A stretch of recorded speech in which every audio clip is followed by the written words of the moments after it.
Hey everybody, so in this video we're going to be wrapping up the psychoanalytic theory of personality so that we can get to the other three theories, and we're going to start off by looking at these Neo-Freudians.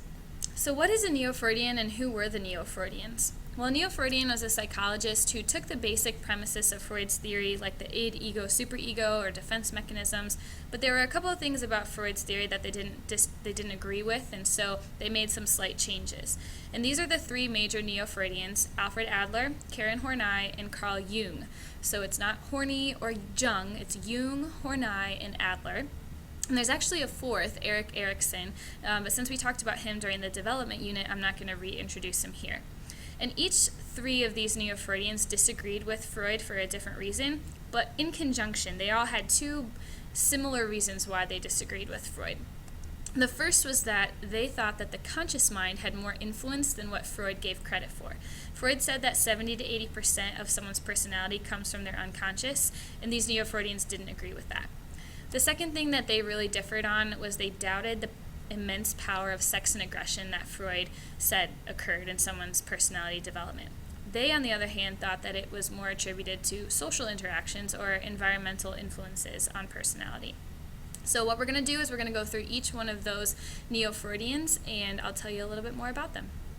So let's first look at Adler.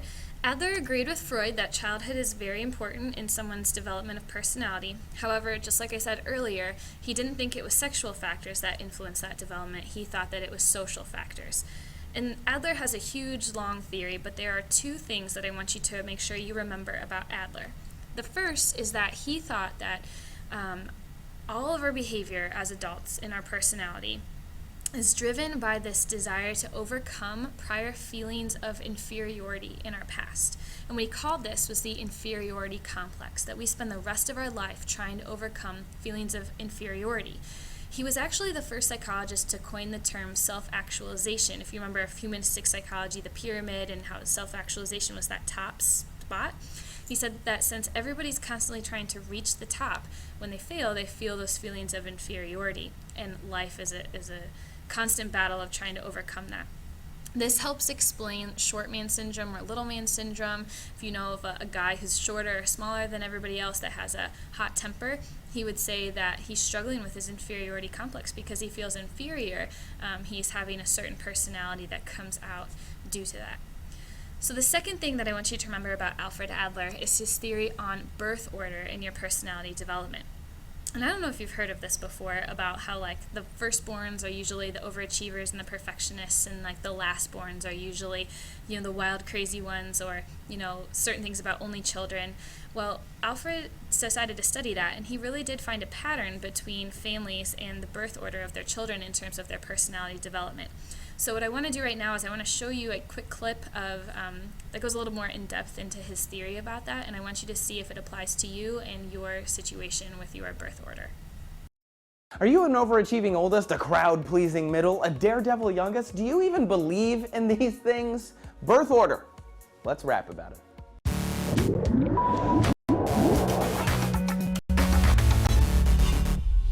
Hey siblings, what's up? I'm Trace, and this is D News. How do you feel about birth order? Since the late 1800s and the founding of psychology, people have commissioned studies on birth order and how it will affect our lives. I have rarely found an oldest who doesn't believe in birth order in some capacity. I've also had many a conversation with some of my only child friends who don't think it exists at all. Well, consider this. 21 of the first 23 astronauts were oldests, as are a majority of Congress. Of course, this is all just anecdotal evidence, so what does the science actually say? A psychologist at the time of Sigmund Freud named Alfred Adler was one of the first to suggest, at least in print, that birth order affected personality. Over the next century, psychotherapists would fight over whether the placement of someone's birth in a family would impact their strengths and weaknesses and overall psychology. Sometimes everyone thought, yes, this makes so much sense, while other times they thought it was just silly dribble.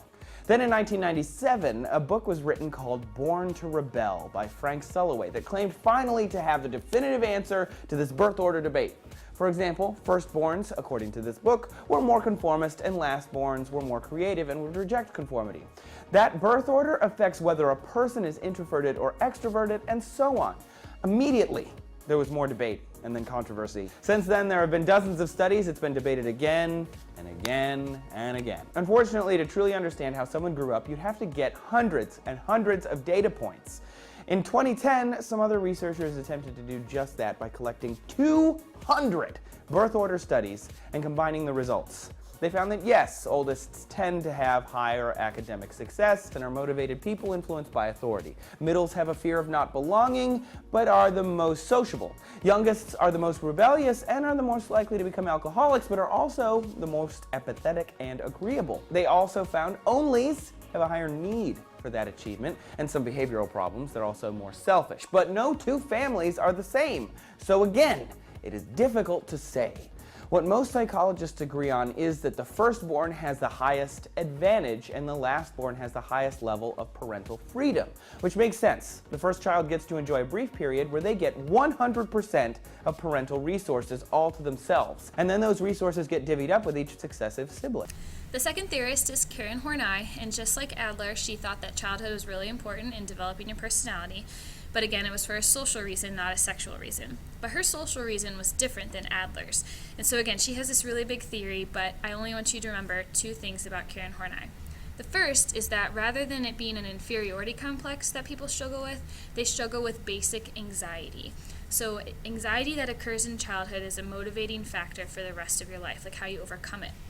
So she said that some people that don't resolve their basic anxiety can become very submissive in their personality, so they like to give other people the control because they don't feel anxious when they don't have to make decisions, and they let other people care for them and make those decisions for them. She said that some people can get aggressive when they don't resolve their basic anxiety because they're using that aggression to hide what they're really feeling about their anxiety. And then thirdly, she said that people can become detached from relationships and not have any desire to form relationships, period, because if they don't form a relationship, they can't get hurt. And so then they will avoid feeling anxious whatsoever. So again, Karen Horney, basic anxiety is that big part of her personality theory. The second thing I want you to remember about Horney is that she considered Freud to be very sexist. She thought it was absolutely ridiculous that, he had this penis envy idea that women have. I mean, she's like, what about a womb envy? Don't men envy women's wombs? But Freud never made that illusion because she thought that he was so male-dominated. So she fought back and tried to put a little more diversity in his theory in terms of the sexes. So those are the two things that I want you to remember about Horney. So the last Neo-Freudian is Carl Jung, and Carl Jung emphasized social factors less than Adler and Horney did.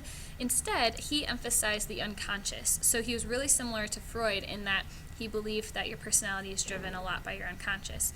He actually was going to be Freud's successor when he died, but then they ended up getting in this big fight, and so he became a dissenter instead of a successor of Freud.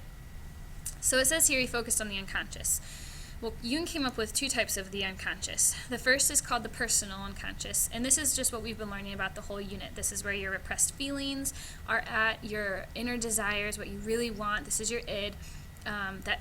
Each individual person has their own personal unconscious. But the new thing that he came up with was this thing called the collective unconscious, and this is what I really want you to remember. The collective unconscious, he said, is something that every single person in all humanity is born with, and it's all common, it's all the same. And the collective unconscious is made up of these things called archetypes. And an archetype is just like an individual story or characteristic that is in the collective unconscious that we're all born with. So for example, he said hero stories are archetypes because no matter what culture you go to in the world, no matter what time period, every culture has stories of heroes. Stories of creation. No matter where you go in the world or what time period, every person or every group of people had a creation story of some sort. Other examples, reverence for your mother. In almost every culture across time period, people have respected their mother as their life giver. So those are just some examples of archetypes, but he said we're all born with them. Now, the last thing that he added in terms of this archetype, he said that your self-archetype was your most important archetype. And there were all these things that your self-archetype had to balance. And the two big ones that your self-archetype had to balance between was extroversion and introversion. He also said sensing, intuition, and thinking versus feeling. And if those sound familiar to you, they should, because those are all about the Myers-Briggs personality test, which is developed originally from Jung's theory. So this is the last thing I want you to remember for him, is that he was the first psychologist that coined the term extroversion and introversion, and that even though we all have both, there's one that's usually dominant as our archetype in our personality.